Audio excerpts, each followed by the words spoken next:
Well, hello and welcome to another episode, a 2024 episode of The Unlicensed Counselor. My name is Steve Moak. I am The Unlicensed Counselor, and as always, so grateful to be here on this beautiful, sunny, perfect, kind of cool Scottsdale, Arizona day. First off, I want to say big thanks to Robin and Daniel, my friends that you never see here on camera in the studio, but really make this thing go and make me look as good and sound as good as humanly possible. So big thanks to you guys. I really appreciate your support in doing this. It means a lot, and it's a lot of fun to work with you. You should hear the stuff we say before the mics heat up and turn on, right? And there could be a whole other show getting around here. So, hey, I hope you had a great holiday season. Whatever you were celebrating, I don't care. I hope it was fun. I hope you got to relax. I hope you got to spend some time with your family. Hopefully you had some wonderful political discussions. No, I'm just kidding.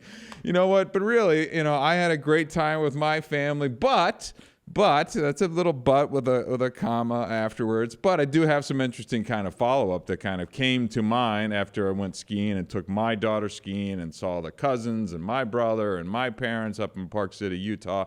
Had a beautiful time, got my daughter out on skis for the first time, and it is so fun.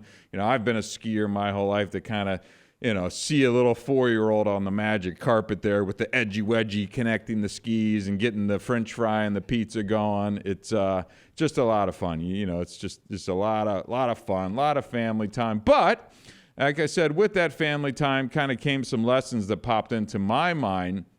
In fact, I even had a counseling session yesterday where I discussed some of these things. So again, the unlicensed counselor doesn't just sit here and spew out information over the airways. I'm an active participant in the counseling world as well, too. I don't have it all figured out, but I do think I have a couple things that are worth passing on to everybody. So before we get too deep into the episode, because I am fired up in this new year and ready to go, I want to take a quick moment and say thank you to our friends at ShareTech. Look, you've heard me talk about ShareTech. You know the importance of drug and alcohol screening. There really is only one test that you should be using if you are doing at-home drug and alcohol screening. ShareTech detects the most substances of any drug test possible, period, end of stories. Not only does it detect the most substances, and that includes alcohol as well too, it will tell you the levels of said drug or alcohol within that person's system as well too. And that's a really important part of monitoring someone who may be in early recovery or who may be trying to, stay sober in any way, shape, or form. So knowing the levels is important. And also there are built-in ways that this test can be detected if someone's trying to cheat. I've said it before. They use a very unique patented process using a DNA cheek swab and then DNA cells that are extracted from the urine where they match and make sure that person who provided the sample is the one that actually, is the same person because they match the cheek cells. Really, really cool stuff. Then you get a report sent directly over to you. It is the industry leader for at-home drug and alcohol screening. ShareTek. You can't go wrong if you need an drug or alcohol screen. Visit our friends at ShareTech. Big thanks to them. And as always, want to talk about some of the cool stuff we're doing at the StopStartsHere.org. This is the nonprofit that is solely focused on youth drug prevention. We are a social media focused company using all kind of edgy, bold, raw, intriguing content. We've got just some new content that's put out there from a mother who unfortunately lost her son due to a fentanyl poisoning. And it is really compelling, hard-hitting stuff. It's terribly sad, candidly. It makes me cry every time I watch it. But go to the StopStartsHere.org, follow us, donate. We're going to be doing a lot more. If you've got ideas or have any thoughts around it, please shoot me a message. We'll be happy to kind of include that as we roll out some more content as well, too. So, okay, cool stuff. Holidays, family, fun, system, family communication dynamics. Here's some interesting things that kind of came to light as I was talking and spending time with my family. I mean, look, one thing that I've learned over the years that I think most families are doing the best that they can, right? So I'd like to give people a little bit of credit. Is it perfect? No. Is it dicey? Yes. Do we get frustrated and all these types of things? But I do think it's important to step back, and we discussed this in my counseling session. We've done it a couple times of like, look, you got to understand that people are always kind of doing the best that they can. And what I think counseling can bring to the table is an approach where hopefully we continue to improve on how they were doing things, how we communicating, maybe breaking old patterns of communication that have led to frustrations on both sides. So today I wanted to dig into, one of the things that I found is, when I'm calling it send and receive, right? So how a message is sent versus how that message is received. So when I'm saying something to my parents versus what they are hearing, and then when my parents are saying something to me and what I'm hearing. And I'm just using our kind of dynamic as an example. This could be husband and wife. This could be to your kids. It could be your brother. It could be your boss, whatever that is. But the intent is really kind of the original purpose or meaning behind a statement or message. And the receiving side is really how that message is interpreted by others. And honestly, you could just call this misunderstandings, right? But they arise when that intent can get twisted during the communication, especially when a statement can be kind of recycled or repeated. It's in different contexts.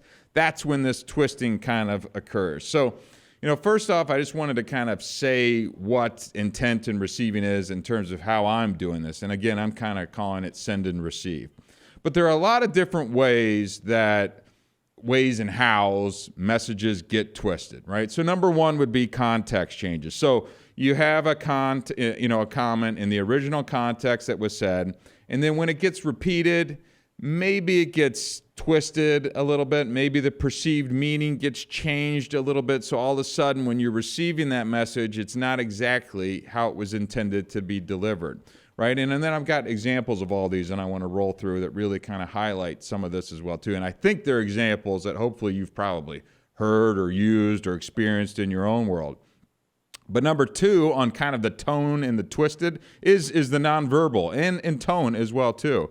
So, your voice, this is something I have learned, I'll say the hard way over the course of this unlicensed counselor's career, because my voice can come across rather strong, right? My tone can be rather, I don't know if it's harsh or loud or bold or whatever it is, but when I elevate my tone a little bit, like all of a sudden it really starts to push maybe an intent that I don't intend when I'm delivering said message. So that tone, the voice, the body language, whatever it is that's accompanying that original message, when it's reset or restated and said with these, the body language, the tone, the voice, different things, that can lead to kind of this twisting. So when that person is receiving their message, they're not necessarily receiving the thing that you are trying to deliver to them. And I think that's an important one to remember on how we kind of, and tone, I think, is a big one, a part of that. And then body language is right there with it as well, too.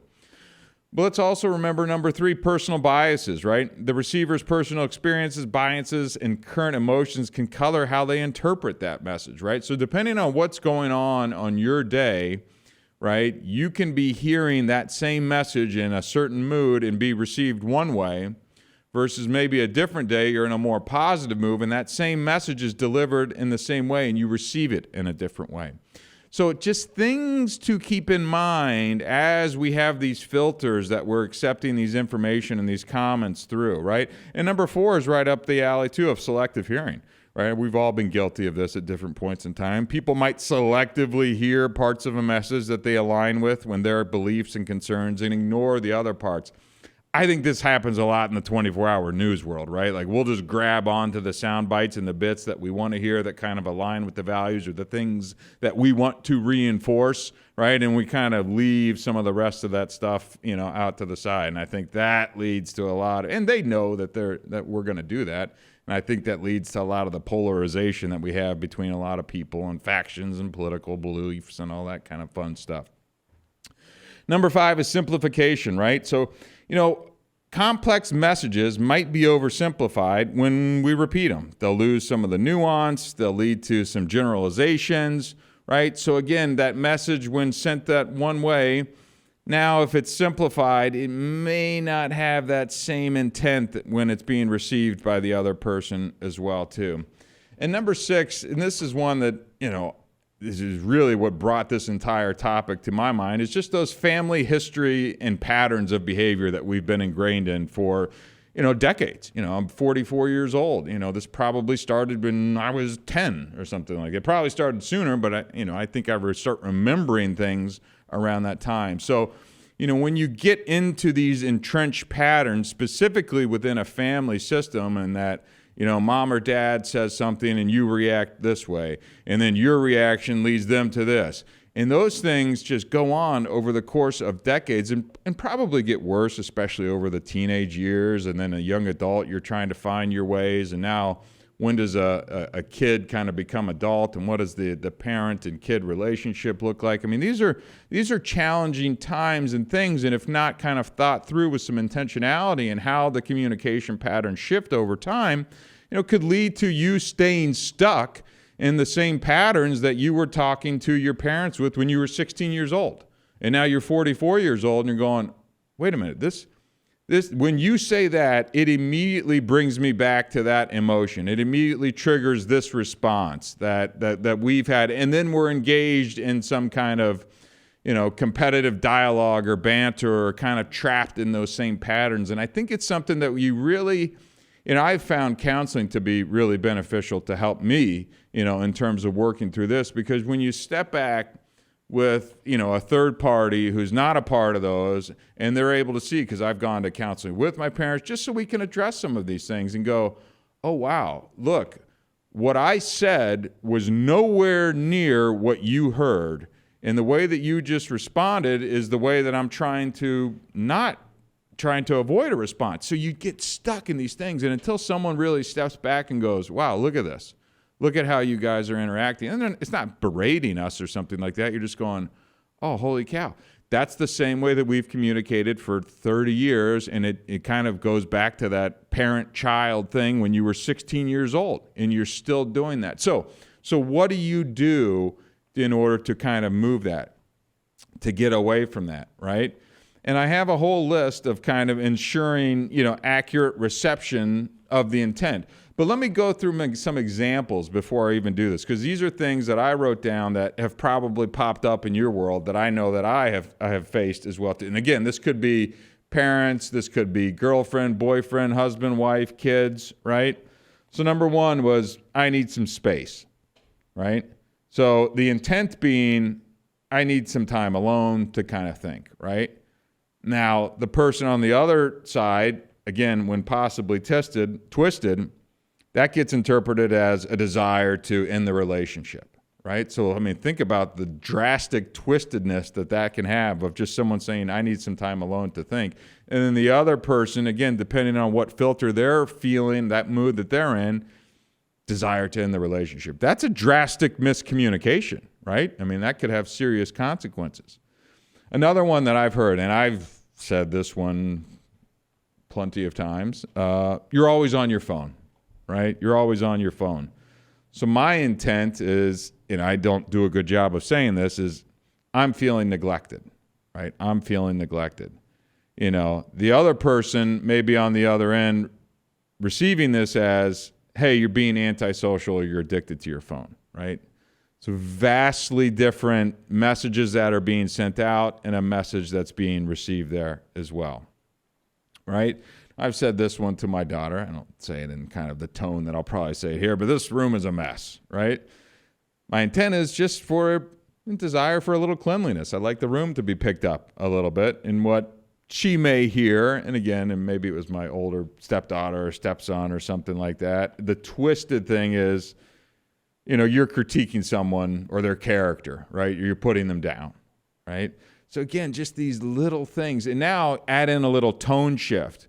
Add in, am I furrowing my brow when I'm saying this, or am I kind of looming in the door? And all these messages and the intent that I want to get across is completely being misconstrued, right? Number 4, now as parents, we've heard this one before. I'm not hungry right now, right? So my intent is saying, I'm simply not feeling like eating, right? I'm just actually not that hungry. Again, a skewed or twisted kind of reception of that. I don't really like this meal. I don't want to eat this. I don't like it. I'm just not interested, kind of thing, right? So, and I just went through this list because I feel like these are like common ones that we've all probably bumped into that we can all go, yeah, I probably said that, or I was the one kind of hearing the twisted message on the other side. What about number 5 on my list? I'll do it later, right? So my intent is, hey, I'm going to address this. Maybe it's a little more convenient time for me, right? And a person who may be hearing it a different way could see it as procrastination or laziness, like you're putting it off, right? Like you don't want to deal with that, something like that. So again, simple little messages that we probably hear or say on both sides every single day, or at least every week, every month, right? And how a send and receive, how those wires get twisted. How about this one? Can we talk about this later? My intent is really, I need to think about this, before discussing, right? But the other person could be sitting there going, are they just avoiding me? They just don't care? They just lack interest? Like what's the deal, right? Send, receive, intent, receive, right? You did well, but, right, that but statement that's always in there, right? We all know that one. My intent is to offer some constructive criticism. And I've been on this one plenty of times. What I hear is you're focusing only on the negative part, right? You're focusing on the negative part, right? And there's room for improvement on both sides of this thing. But I think it starts by understanding and kind of stepping back and go, our wires are crossed, right? Our send and receive signals, what you're saying, I'm not hearing, right? We're not there. So how are we ever going to make any progress until we start identifying that, oh crap, we're not even speaking the same language right now, right? Number 8, I was joking, right? My intent was, look, I just joking around, lighthearted humor. And what you hear is I'm insensitive, being sarcastic, right? Those types of things, simple enough. But we do this stuff daily, which is why I wanted to hammer this. Here's a good one. That's an interesting idea, right? My intent is, hey, I'm interested. I'm genuinely intrigued on that. A person may be on the sensitive side hearing these things going, just blowing you off, dismissed, right? Polite dismissal kind of thing, right? And how about number 10 on the list here? Well, you've changed. So my intent is, noticing that you have some personal growth or you're behaving different in a positive way. I'm saying this in a positive way or frame. And what you're hearing as criticism or nostalgia for like a past behavior that I used to do and things like that. So, these are really simple little things, but I thought these were important to highlight because this is how easily little comments, maybe even off the cuff, can be taken. I had some examples just over my break with a family, just a few, where it was like, oh, that comment irritated me. I didn't say anything. I processed it, didn't get angry or blow up or anything. And then afterwards we discussed it, and it was like, oh, no, my intent was X, Y, and Z. And I'm sitting here going, oh, I heard an entire different thing because of the tone, the look, and things like that. So, and it's funny, like I could have let a moment like that kind of spiral into, maybe getting into an argument or discussion or frustrated or kind of, whatever it is. Just because, again, family dynamic system, communications, patterns, triggers, all those things that we've built up over decades and decades that we're finally unwinding, right, and pulling apart and looking at how the language and how we say things between our family system gets broken down. And now we're really working on changing and improving that. And my goal in not only improving it with my family is then I can be able to pass those same skills down to my daughter. And she can apply those things in her future family situation and whatever that looks like, in her friendships, in her work environments. So I think it's important to do this type of work versus just say, you're 70 years old, I'm 44 years old, let's just ride this train out and see how it goes. I think we can do better. I think we should do better. And I think leading by example and putting the effort into this will only make us a better family as a whole, but then also, again, be an example for the next generations of kind of improved communications as well, too. And maybe they'll listen to this podcast as well, too, since it's going to be out there for eternity, right? Okay, so I've given some examples. I've talked about how the intent that gets twisted along the way and those send and receive, right?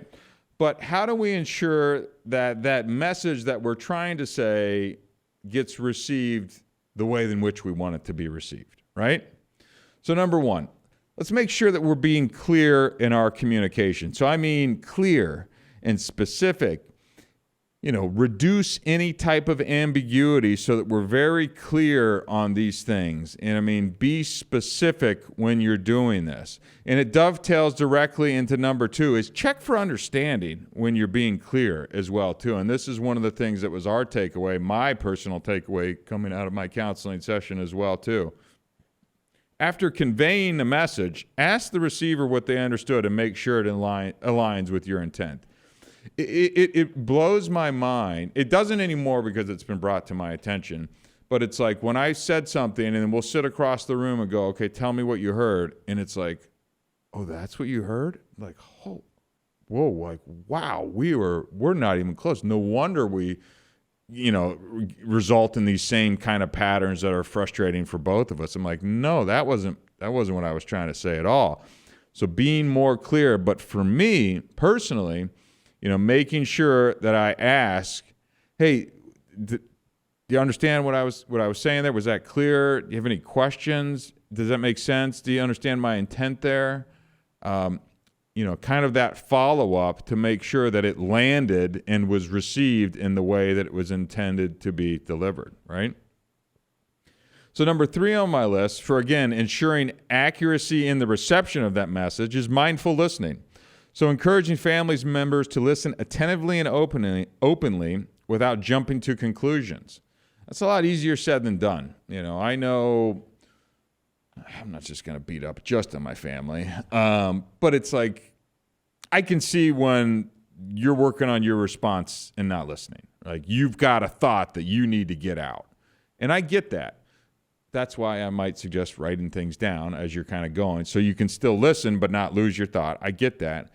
But I can see when the wheels are spinning and not, kind of digesting, the things that may be coming. So making sure that you are listening attentively and openly, right?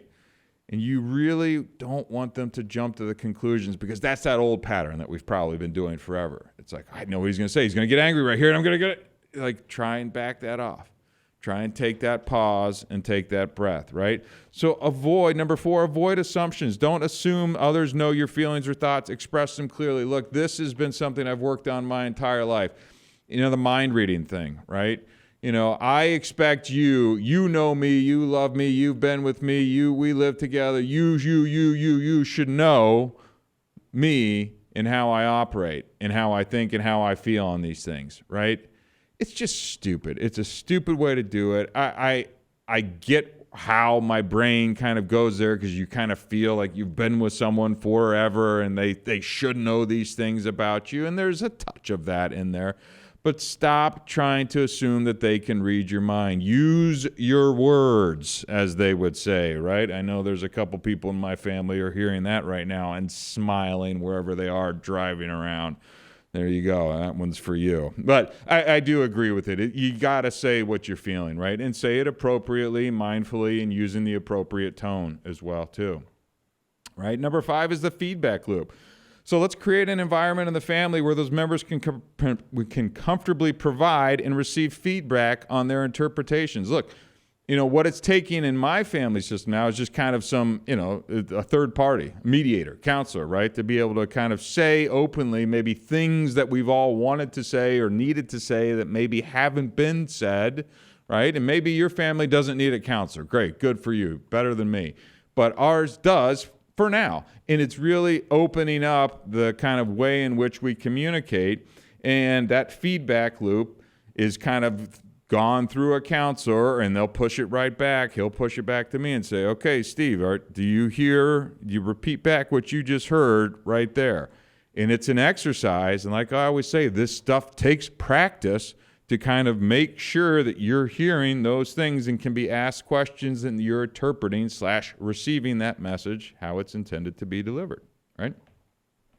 Number 6, emotional awareness. So be aware of your emotional state when communicating, as emotions can heavily influence how messages are delivered and received. Yeah, again, my default oftentimes, especially within a family system, is, I go right to the pattern of, being 16 years old and being told I'm grounded or something like that, and the angry side, it's just the frustrated, and it's just like, I just immediately slide back into it. You can feel it. You can almost see it. They know it. I know it.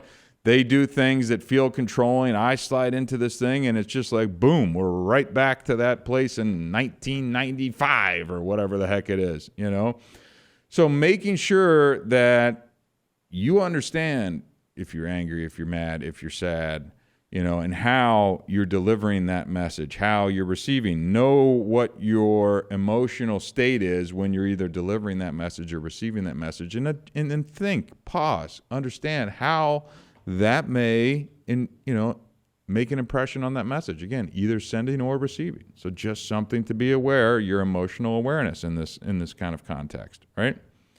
So contextual clues, right? So providing the context if a statement might be ambiguous or misunderstood.